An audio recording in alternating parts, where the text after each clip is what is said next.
Welcome, Katy. Hello. Hello. Please tell everybody about who you are and what you do. My name is Katy Scary. I am in the metal band Owlbear, uh, which is how we met. Um, and I'm in another band called Claymore. I do lo-fi hip hop stuff. I have a black metal project. I'm a little bit all over the place. But yeah, I sing and I write music for the band Albear. Awesome. What's the black metal project? It's just my name. It's just Katy Scary. Oh, okay. It's sort of like it's like first wave black metal, so it's more like the black and thrash, sort of like Skeleton Witch or Hell Oh, Ripper, yeah. those kinds of bands. So Skeleton Witch. Um, yeah, so easily distracted. Okay, so trying hard not to tangent right now. And what about the lo-fi hip hop? What's that? I got into it like it's probably like 5-ish years ago. One of my friends showed me Jay Dilla and Nujabes and stuff like that. And just showed me the parts of like how sort of ingrained it was in some aspects of anime and just like other things that I liked. And it was just like a nice way to not do metal all the time. Like when that got sort of stale, like in a rut for me of creativity with that, I was able to just go off and do other things and not be limited to like, oh, it's got to have like a drum set and guitars and whatever else. But yeah, so I've been doing that, which that now like pays some bills for me. So metal is not quite there yet for me, but yeah, I've put out a couple original albums of lo-fi stuff, but I've mostly been doing video game remixes and things like that because there's huge Spotify playlists for like video game music to fall asleep to and stuff like that. So yeah, that's the lo-fi aspect of the stuff that I've been doing. Just a way to branch out and actually get some streams. So Yeah, that's really interesting. It was already right off the bat making me think of Jules' album. I think it's 0305 from like 2003, 4. I don't know. Um, but follow your heart, your intuition. It's okay. yeah, So anyway, I was just thinking of how like Cher took, or how I'm also thinking about Cher at the same time. that's How fair. Jewel took a step away from the folk presentation of her music and the band, and she was like, I want to make a hip hop folk album. She never Yeah, did it again, but that album is awesome. And so yeah. I would love to see what happens in those kinds of crossovers with anybody's music, but it would be really neat to see if that ever happens to you, if you feel like doing that. It's Um, been like coming back to metal from it. It's been like an interesting way. I've started like approaching writing stuff differently just because of the way that you do the lo-fi things and like usually lo-fi music is like, loops of things. You're like more piecing it together and like adding layers, removing layers and things like that. So it's sort of like conceptually a little bit has bled into the other things that I'm doing. So it's been really cool to and then inversely take some things that I've learned from metal and put it into hip hop, like all the harmonizing and things hmm. like that. So it's all definitely bleeding over, whether it is very apparent to the listener or not. I'm definitely going to check it out. I feel like I'm feeling interested in like hearing a lot of different things right now. So it doesn't have to be just metal for it to be interesting to me. A lot of Yeah, people and share. And also you're a cat mom. Let's like not pretend that's not important. Very important. yeah. We got two. The one is named King after King Friday the 13th from Mr. Rogers because we found her. Well, I didn't find her. My partner found her uh, living on the street on Friday the 13th. So that's what they uh, decided to go with for the name. And then the other one that I was getting out of the room before we started, the big orange guy, his name's Ozzy, but not named after like Ozzy Osbourne, which is what everybody assumes since I'm here. But no, it's like Ozymandias. But yeah, so we got those two running around. I thought it was going to be Oz Osborne from Coven. Um, okay, so getting into things, when did you first realize that you loved rock and metal music and you wanted to create more of it? uh, I think I was like 3 years old. And I remember like coming home from wherever, like with my mom, and she just had the radio on, and it was playing Jukebox Hero by Foreigner. And I was like three, and I was like, we were like about to get out of the car, I was like, no, mom, like I need to listen to the rest of this song. And she was like, what? And yeah, so that's like my first extremely distinct memory of me like hearing a song and being like, no, this like speak like this isn't background noise. Like I Mhm. really uh like this.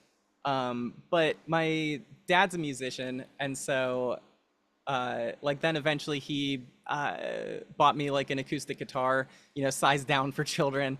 When I was like five or so, I think it was in like first grade. But yeah, I messed with it a little bit, but it hurts your fingers starting out, and I didn't really like it doing that. So I put it down for years and came back to it in high school. Oh, interesting. Um, I feel like that happened to me with America, that Jukebox Hero moment where like Yeah, I was supposed to take a nap and somebody was like, "Oh, I'm gonna play the whole discography of the band America." And I could yeah, not sleep because I was like, "God, this is so good." yeah. You're like actively listening to it at that point. Yeah, yeah, Yeah, it was yeah. It's like the same kind of thing. both good and annoying. Um, Yeah, I guess if you're trying to actually do something else, that could be not what you're trying to get like into at the get out moment. of a car. I'm sure that was kind of annoying for your mom. No, Yeah, like my let mom's me hear probably just dragged Jukebox. me around grocery shopping, like trying to wrangle a 3-year-old the whole time or whatever. And I'm like, Mom, I need more of your time. Like, we can't go back to what you need to do. So if Owlbear were a movie soundtrack, what would the movie be about? I want to say like it'd probably be like some kind of like late 70s horror sort of thing. Uh, or like, I don't know, like the movie like Suspiria or something like that, like that's sort of, yeah, definitely like the age of like proto metal Hmm. stuff, like that late 70s sort of, the flushed color like I have Hmm. in my room right now. But a movie with that sort of vibe, I guess, would be my answer for that. Interesting. Okay, what would the big boss battle be in the movie? uh I feel like it'd probably be some sort of like I feel like the antagonist would be like a cult leader or something. Like I feel like it'd be some sort of like psychological thriller sort of thing, like escaping from somewhere. Hmm. So yeah, I feel like it would be, uh, yeah, taking down some sort of power structure, I guess, would be the premise of our horror film. Okay, so like psych thriller power structure takedown. It's kind of giving me like 2001 Space Odyssey, but I'm picturing it in the like color scheme of Phantom of the Paradise. Okay, Just like the Owlbear movie. yeah, that Okay. sounds pretty reasonable. I don't think any of us would disagree with a Stanley Kubrick anything as for us to be the backdrop for you. Perfect. Also with like some moments of lo-fi or black metal. Sounds like a great soundtrack. And Yeah. so if you could collect any three pieces of rock memorabilia of all time, what would you like to have? I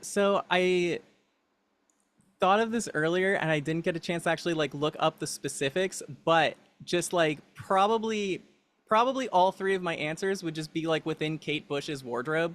Oh, amazing. Uh so there's one picture of her that I remember seeing a little bit ago.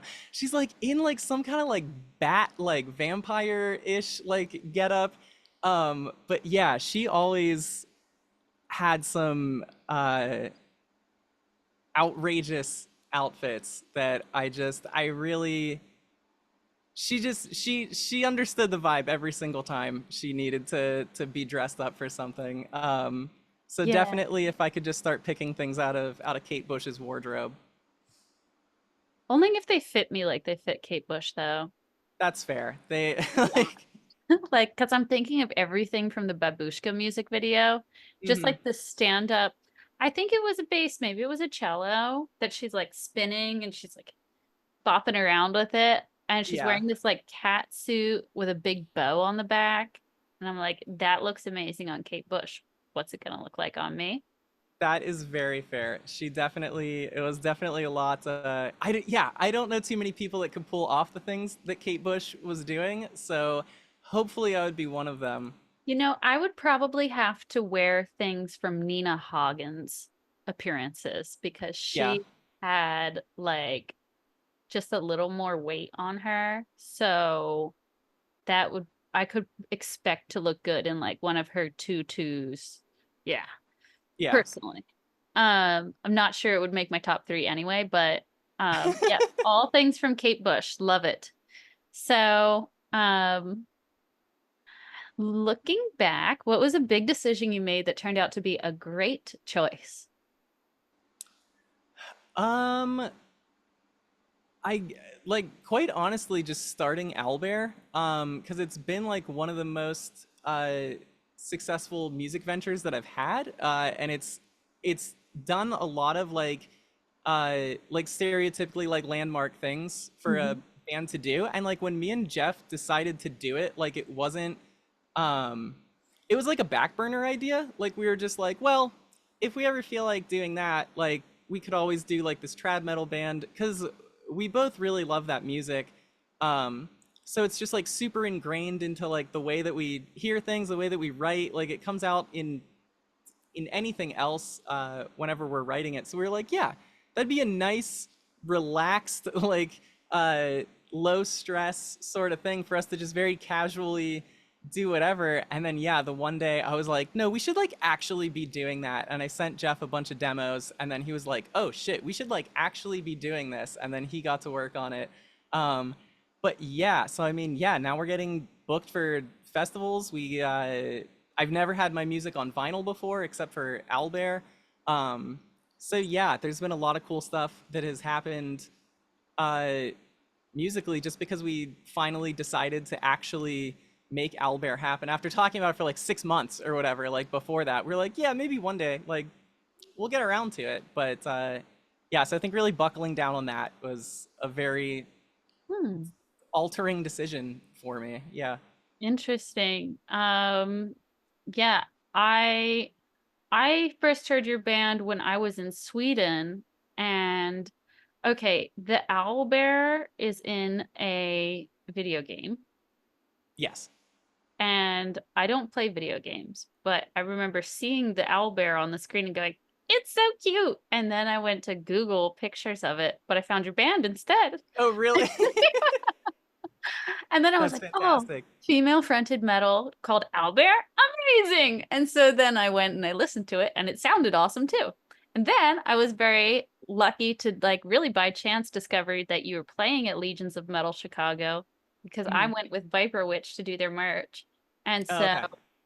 then I was like, oh, and then it was Leona wasn't there, but then later I learned that Leona um is your bassist. She's also in Rope, and Anne from Rope has been on this show, another rock Oh, goddess. okay. And then Leona also played in a band called Skeletor in Seattle and T Rocks. And I was a backup dancer for T Rocks. So then I was like, wow, I'm living in the Owlbear universe. Yeah, I guess so. Yeah, the metal scene really is just like 200 people in like 350 different bands. Yes. And but going back to trad metal, I mean that is also so true. Back to trad metal. Do you listen to Elven King at all? It's kind of folky. Yeah.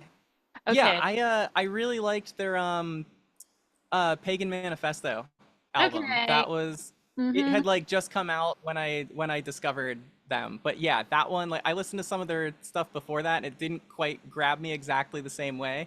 Mm-hmm. But yeah, no, I mean that like from the second I turned on that album, I was like, okay, I need to like listen to this every day.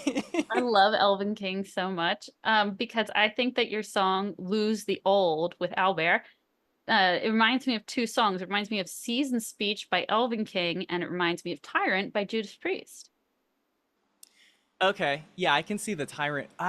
Yeah, it's funny because I think the Tyrant thing for our song that's called Tyrant's Fall, and I'm like, that's definitely just the connection that I'm making there. Like, I'm like, it's just the word association. But yeah, no, I mean, I also I love Tyrant by Judas Priest. That's like one of my favorite songs by them too. So Yeah, but it's yeah, those are ones that Jeff wrote. They're the super into like the 70s and 80s lore uh of the actual like Dungeons and Dragons universe, which is what the Owlbear is originally from. So, oh, yo. Okay, so then Cult of the Serpent is another favorite track of yours for me.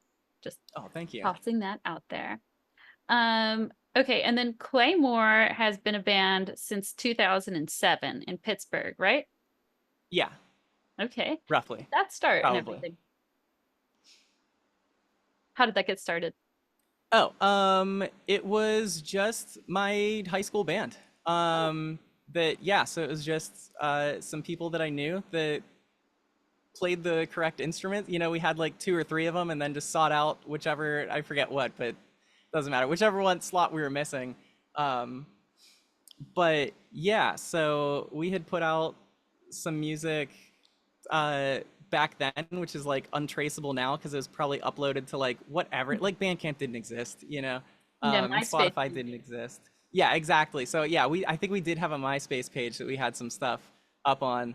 um but yeah, so I haven't I have a bunch of like mostly recorded unreleased stuff with Claymore. We put out a couple more songs um 2 years ago now, but yeah, I mean there was a huge gap uh in time between like the last like original, like I think we put out original music in like 2014, and then there was an 8 year gap while we played too many live shows that didn't do anything for us. Yeah, yeah. Yeah, that happens though. Helvetic Port had a 9-year gap from the first album with an amazing music video to Mhm. their second album, which was a double album. So just do Yeah, whatever you want because none of it matters. I guess So so. Yeah, that's what I'm learning more and more every day. it doesn't matter. Um, if you could build a dream festival and you're playing, who else would be on the lineup? It could be a 2-day festival, it could be a week-long rock cruise, whatever.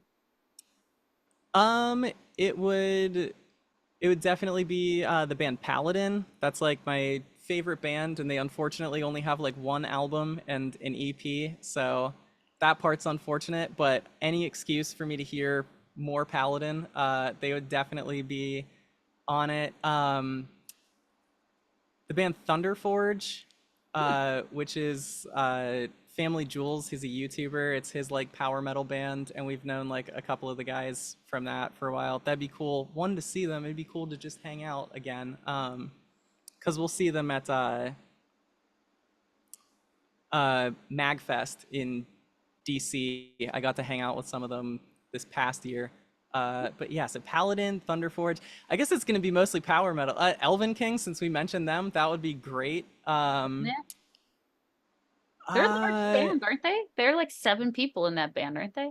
oh yeah, I think it's a pretty big group. Yeah, I'm Practically a not sure rock exactly what band. their live lineup consists of. Hopefully all the singers, all 4 singers. Yeah, they have a bunch of like backing vocals and stuff in there. Yeah, yeah. I don't It's know. kind I of don't know how that ABBA. all works out live for them. Oh my God, I saw footage of them perform Season Speech, which if anybody doesn't know what this song is, it's a round and it's just like they're singing over top of each other in Mhm. 4 different octaves and uh it's amazing. It's a wonderfully interesting composition. But anyway, yes, who else would be at your fest? Yeah, Paladin, Thunderforge, Elven King, uh, Halloween. I Mhm. probably like Gamma Ray's music better than Halloween, but Gamma Ray's like live setup has just been a mess for so long. Like, I don't want to hear some random dude singing Gamma Ray songs. Like, I don't care. I'd rather see Kai Hansen Yeah. uh, play with Halloween. Um, but yeah, because that was one of the first like albums that got me into like speed metal kind of stuff Mm. was Walls of Jericho by Halloween. Um, so yeah, definitely them. There's gotta be Hell Ripper. That just out of left field. That's another one of my favorite bands right now. So Hell Ripper and Skeleton Witch. Uh, I'd probably close it off with. Oh my God, Skeleton Witch. Oh my God. I respect them. So all right. So boop boop ba doo. What is your favorite gear and your favorite stage wear?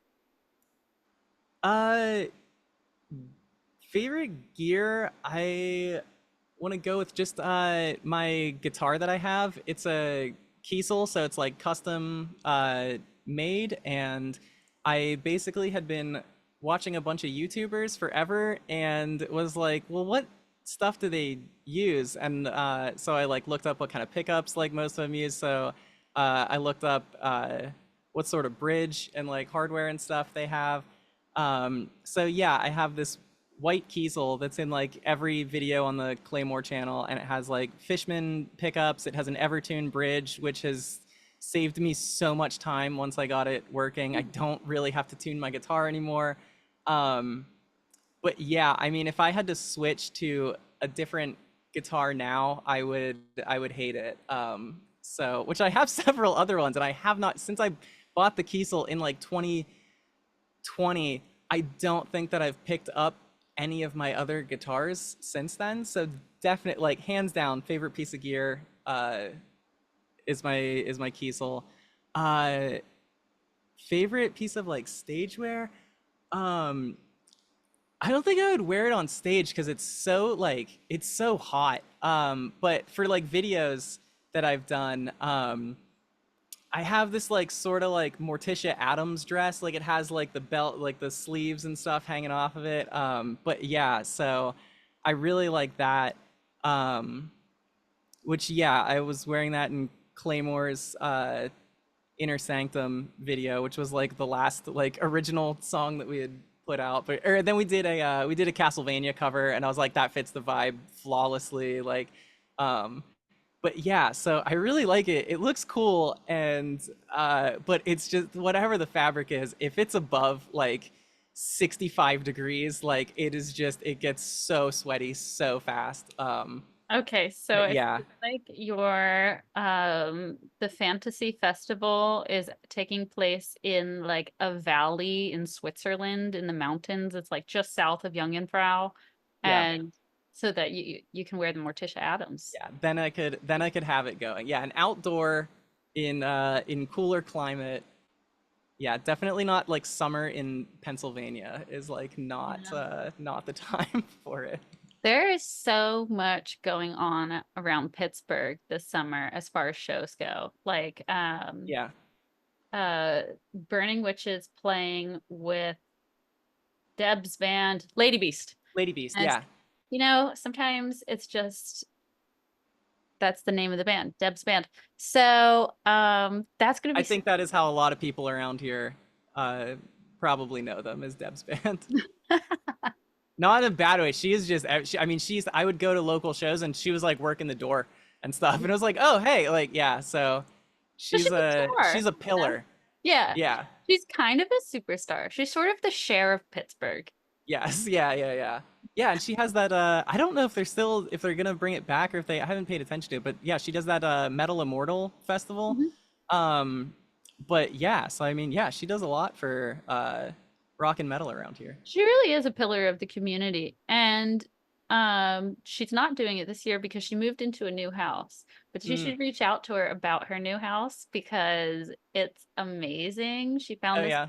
retro vintage 70s place to rent. I mean, it's got like the party pit and a pool. Oh yeah. Yeah. Yeah. Yeah. Okay. It's I'm That's trying to go to awesome. tips. So You're like, Deb, book shows here. Like, Oh yeah, well, I'm gonna try to make it to the Burning Witches Lady Beast show. So if you're there, Maybe hopefully. I will be then. I could use some motivation to leave the house and do stuff. It's just so gross out. And like I'm like Yeah. I just want to sit in the AC. It's So yeah. it's at the end of August, I think. I think it's August Okay. 28th, but I Do you might know what venue they said it was? nah, we gotta go Yeah, because find all this. there's so like all of them have closed. So like I also like haven't gone to too many shows recently because like it's just every like mid-level venue that like a touring band like a like power metal band or a European metal band would go through, like they've all just been closing over the last 5, 6, 7 years or whatever. So like yeah, I when people are like, oh, this band is playing, I'm like, where? Because like I don't even know where is gonna hold them or whatever. But That yeah, is a, so yeah, it's a really good question. Burning Witches has played with like so many of my friends' bands. I oh why really? why am I not like best friends with those people yet? But you covered Burning Witches. No, it was a Doro song and they Doro covered song it Burning the Witches. too. They Yeah. darn, I did that wrong on Instagram. But whatever. Um yeah, that's another song. Everybody. Okay, so also, so on the guitar, is it the Evertune bridge that's your like favorite piece of gear in there, or is there anything else about the guitar? Yeah, that is like that's a miracle worker. That's definitely been some of the best investment of money for music career.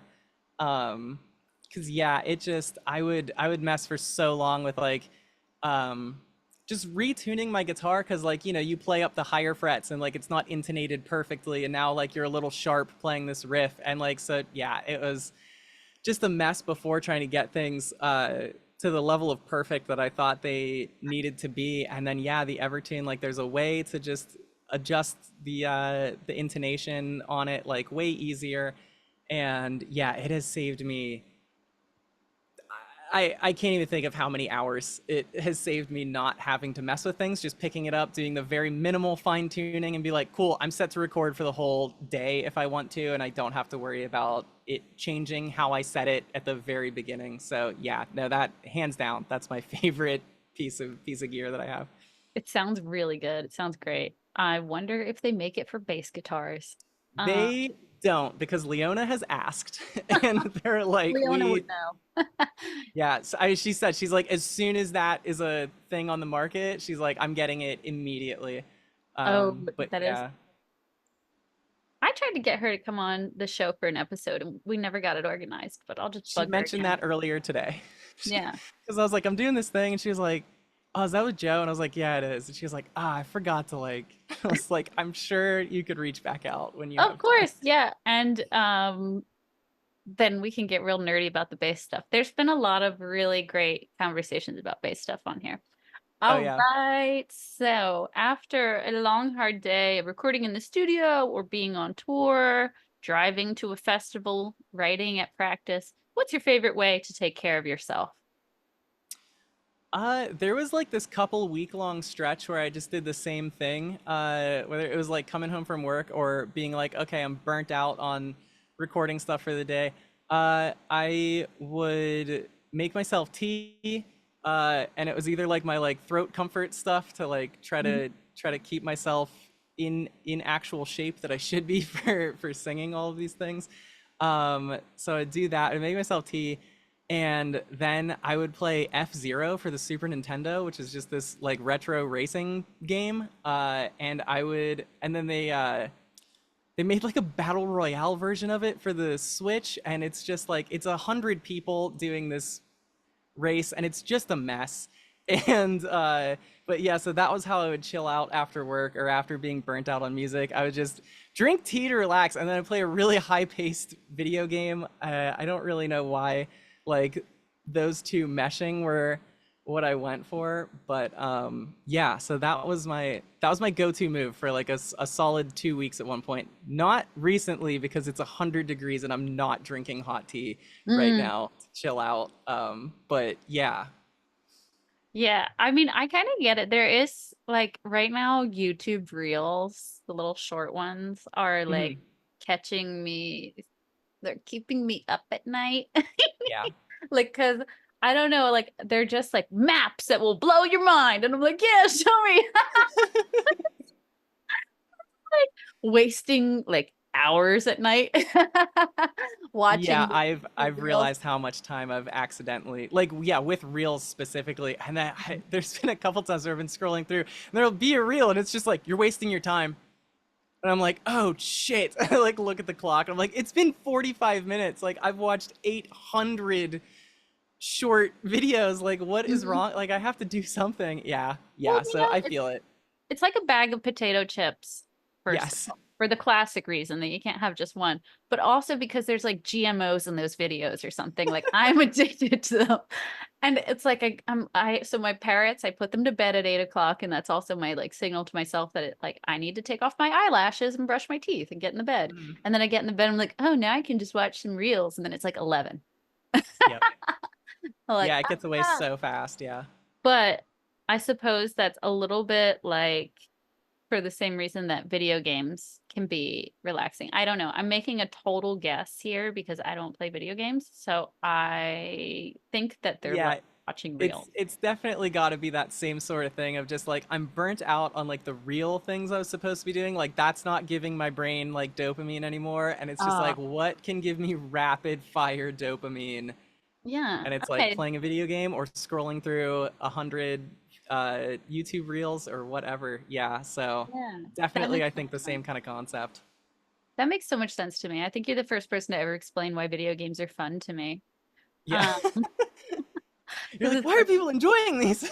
yeah, I'm like, okay, I think it all started with Frogger. Okay. So I hated that my frog died on the highway. And I Oh just yeah. never wanted to play a video game again because it was terribly sad to just keep killing frogs. Yeah. They were cute. So I think that just like I was like, no, that's not fun. Video games are fun. They're just dead frogs. So all right. Was Just too dead frog. I was like too emotionally connected to the frog to enjoy it. Yeah. Anyway, do you have any new announcements for us? Owlbear is playing at Mad with Power Festival in Wisconsin, the first weekend of August. So I think it's August 2nd, August 3rd. I should know that because I need to book a plane ticket to get there.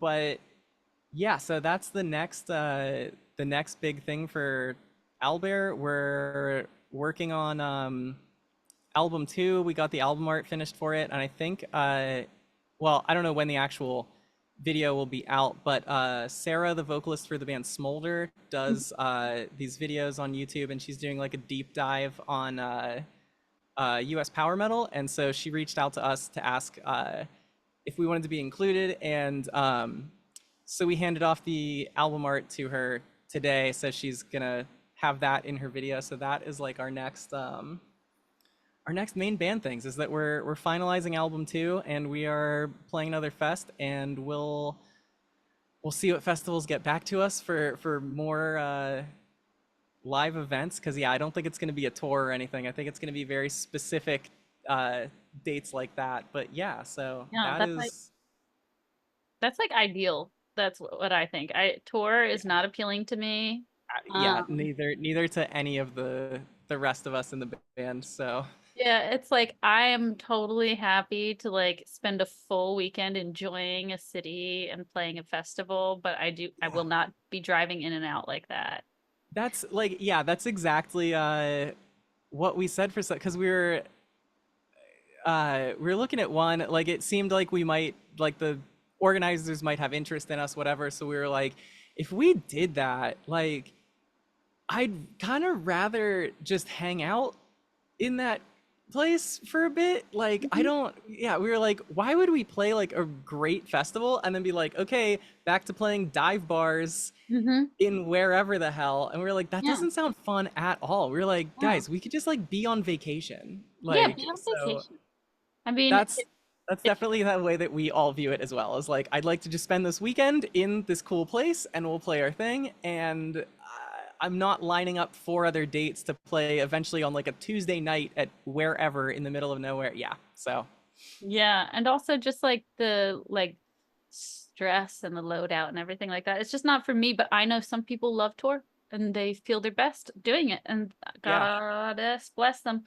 Yeah, I was gonna say, Um and great for them because like I'm sure not gonna pick up the slack on it. and then Sarah, she was also on the show with her deep dive. Do you know where we can find that later?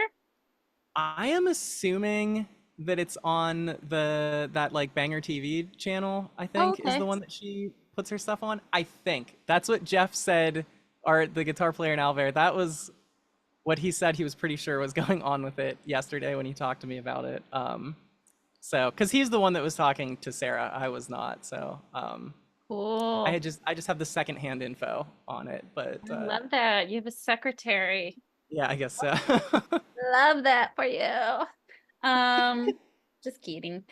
Um, you have an active member of your band. That's actually what that is. So Yeah, that yeah, that's that's super what's made cool. things easier. Yeah. It's great when there's more than one person in the band making stuff happen. Yeah, that's So, why at some interviews they're like, "What sets your band apart?" And I'm like, "We all do stuff. Like, there's not like dead weight in the middle of it." Yeah, so I'm like, ooh. "That's how we're here this quickly." And you know what we totally glossed over? You don't use Instagram with your band.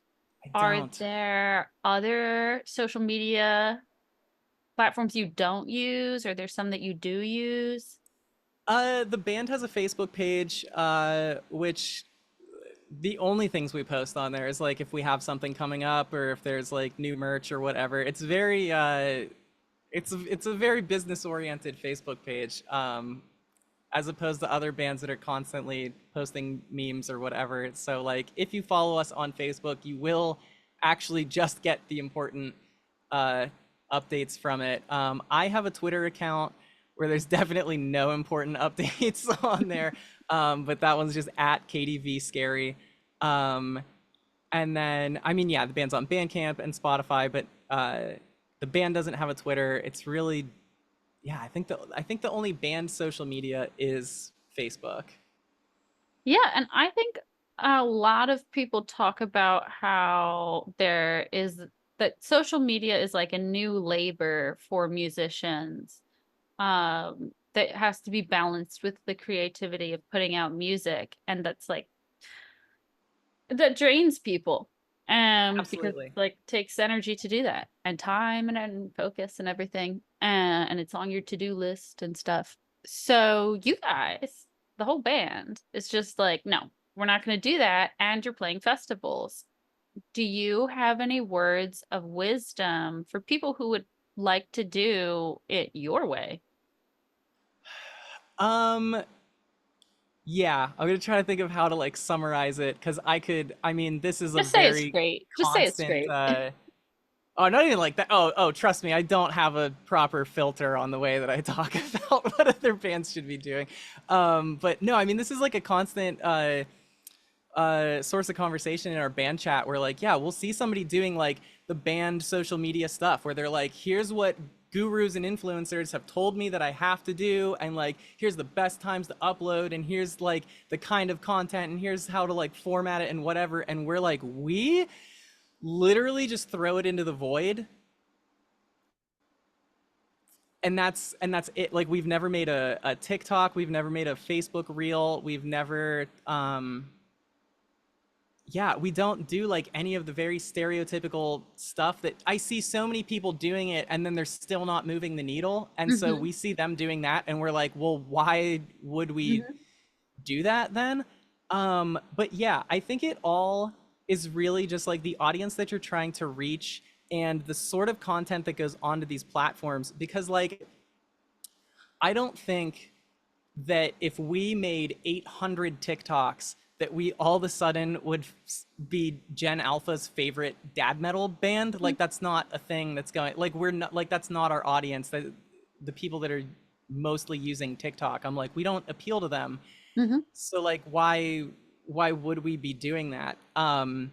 So and then also, uh, I mean, okay, so the way that we did things was that there is a YouTube channel called New Wave of Traditional Heavy Metal Full Albums. And the guy that runs that, Anderson, is another gigantic pillar in the underground metal community. And yeah, I mean, all that we did, I mean, we didn't really exist on social media or anywhere. Like, we just put our first album out last year, and we put out one single on that channel, and we did that, and a label messaged us and was like, do you guys have a full album? Like, here's what I could do for you. And we were like, okay. And then we put the album out on that channel, and it's one of the most viewed albums like on that channel. Like, out of 3,000 uploads on that channel, well, that was when I I mean, they upload like twice a day Mhm. sometimes.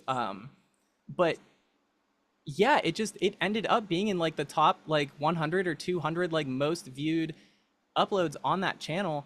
um but yeah, we didn't do any of the social media stuff. We didn't pay for promo. We didn't like run ads anywhere. And our guitarist Jeff, he was in another band called Adamantis, and Adamantis was all about doing the social media stuff, the paying for ads on certain platforms, getting, pieces written in metal tabloid magazines, whatever. Mhm.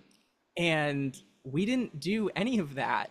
And we blew right past them, to be quite honest. I mean, our album, I think, has twice as many uh, views on that channel. And but yeah, so I mean, it really just, I guess all that I've learned from it, it's just really like, if your thing resonates with people, like, it will then start, uh there will be a ripple effect. And if there's not, like, that doesn't mean that like your content is bad or like your music is bad. Like, the internet is also just a fucking mess. So like, Mhm. some things just don't latch when they're supposed to. We got very, very lucky. And we say that all the time to each other, because people will come up to us and like, Leona was at a show, like playing a show with Rope, and someone was talking to her, and she was like, yeah, we have no clue how this happened. Like, we just uploaded on that channel where everyone uploads to, and now we're getting fest invites and whatever else. And the guy was like, well, I mean, like, the three of you were in like pretty successful bands before this. And she was like, I don't think anyone is listening to Owlbear because Skeletor's sixth bass player is in it. Like, that's not, like, we did more in like one Uh, month with Owlbear than I did in 10 years with Claymore. I'm like, like, these numbers aren't adding up to like what is going on with Albear. I'm like, we had a catchy looking album cover. We had a out of the ordinary name based on the comments that we got from people. And I think that just really, that resonated enough with people that they were like, I'm gonna click on this album. This art looks cool. Because we didn't exist before that. That was the only thing. We just had the name and the visual, because no one would know who's in the band before clicking on it and reading the little description. Like, they weren't like, oh, Katy and Leona and Jeff are in this right. band. But yeah, so I mean, that's all that we did. We got extremely lucky. But we also then have not continued to burn ourselves out making content that will not, like, that we just are very, very sure will not resonate with people. Mhm. We're not gonna, like, Gen Z, Gen Alpha are not buying dozens of vinyl off of us. Like, it's the people that grew up listening to Iron Maiden and stuff like that. And we just know that that's the audience, and that's who the music is for. And it's resonated with them, and that's all we've needed it to do. We don't need to be huge on every single platform. But yeah. Yeah, you make an interesting point because I was like, "Oh, but you're such a pool of talent." Like, like, you guys are all amazing live, and it's like, you sound awesome, but you're right. On that channel, on New Wave of Traditional Heavy Metal Full Albums, one would not know anything about what the band sounds like. It's just whether or not they click on you for your album art, your name. It's actually a lot more like picking up something in a record store than things have been in a long time. Oh yeah, Um, definitely. it's just like put in the window of the record store, new release, and it's like, should we listen to it? It's called Owlbear. I mean, literally why I did. Yeah, right. Yeah. See, there you go. But yeah, I mean, so along with that, we got the same guy Rubus that did our art for album 1, we got him to do the art for album 2 because we were like, dude, like he's definitely what brought the people in. Like we're like, it worked the first time. Like absolutely, let's have this dude um, continue working with us. So yeah, I mean, we definitely think of it that way. The same way that people in the 80s were like, oh, this Iron Maiden album art just looks cool. I Mhm. cannot listen to it in advance. I'm rolling the dice on like Mhm. it, like will the music stack up to how cool I think this artwork is? And thankfully, people took that chance on us. Um, and agreed and continued and came back to listen to more and bought a vinyl or a CD or whatever. But yeah. Yeah, and hopefully we'll get to see you all perform live. That's super interesting and a really good point about uh sort of preconceiving who the audience for your music is. Like we're all making music that we want to listen to, I think, right? And so it's like who are those people? I guess we're not. I don't know. But so when you get invited to festivals, they just reach out to you directly via email? The two that we have, well, so like Mad with Power, like, it happens next month. But that one was we, for a decade, have known the person that runs it. He's in the band Lords of the Trident. So we've just known him forever, and he had a band drop, and so he then reached out to us and was like, "Would you guys do this?" So that one was definitely just like a pretty close connection with, and luck because a band dropped and there was a slot open. Mm. Um, and then for Legions of Metal, I don't think I don't think that Jeff had contacted Bob that runs it. I'm pretty sure Bob reached out to him. But I mean, yeah, it was so far. I mean, we're starting to, now that we've seen things happening, we're like, okay, we can't just like wait for it to come to us forever. Like we have to actually reach out to some stuff that we want to do. So I've applied us for a couple like video game conventions and stuff like that because I know a bunch of people in those scenes, and that was where our drummer, our bass player, and our second guitar player at Legions, that's where I knew all of them from. We had just played video game festivals together. But yeah, with the whole like uh, tabletop RPG, like nerd material sort of thing that we do with Owlbear, we were like, yeah, we would fit in at these places. Like, we played at MagFest in DC last year, and we're like introducing songs, and I'm like, hey, have you guys ever played D&D? And like that wasn't the end of my sentence. Like I had a whole thing, and as soon as I was like, you ever played D&D? Everyone was like, yeah, like screaming in response. And I was like, holy shit. I was like, guys, that wasn't even the whole like like wait a second. So I was like, okay, yeah, we should do more of these. But yeah, so like I've been finding ones like that to try to reach out to. But yeah, Legions of Metal. I mean, Bob that books it, he told us, he was just like, you guys were just like one of my favorite albums that came out this year, and I really wanted to hear you guys, so I wanted to Amazing. make sure that this happened. So that was really, really fucking cool of him to do that. And because again, that was our first show. Like he had no idea if we were gonna eat shit on stage or anything. Yeah. Like don't have like a rapport built up or anything. And he was just like, I want to see it. Let's make it happen. You know, it was also Viper Witch's first show, and then their Oh, second really? show is actually opening for Burning Witches.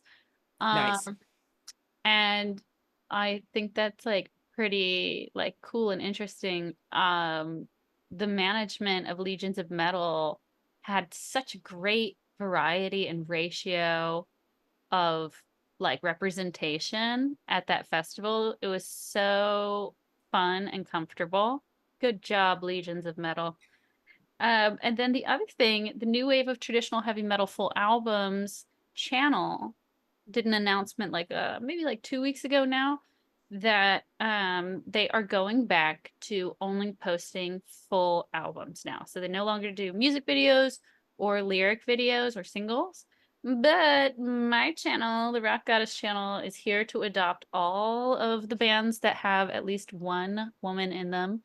And yeah, so we could be the new hub for all these bands. And I'm excited about that. So Please send Yeah, me. definitely. We're definitely considering dropping well, because before that announcement we were like, oh, we'll do the same thing. We'll put out a couple singles and like it'll go on that channel. But so I don't know what our plan was once we like saw that announcement if we were still gonna do it. But yeah, no, I will. Albear.